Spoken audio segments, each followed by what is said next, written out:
The destruction of the Kaaba, a prophetic warning. In the holy city of Makkah stands the Kaaba, the heart of Islam, and the most sacred place for Muslims around the world. For centuries, it has been a symbol of faith, unity, and devotion. But according to a prophecy, a time will come near the day of judgment when even this sacred sanctuary will be destroyed. This tragic event will take place when there will no longer be a single person left on earth who remembers or calls upon the name of Allah. A man from Abyssinia, modern-day Ethiopia, described as having short ankles, will be the one to demolish the Kaaba. His reason will be based on a false rumor that a great treasure lies buried beneath it.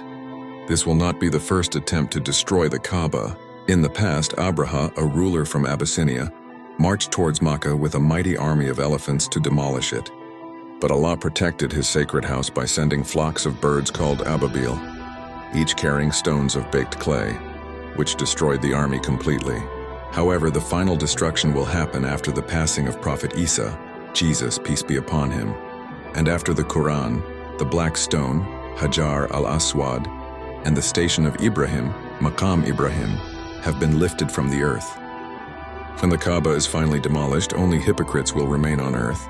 Then Allah will bring about the hour of judgment upon them, and the world will fall silent forever. Thank you for watching my video. I will be back with my new video.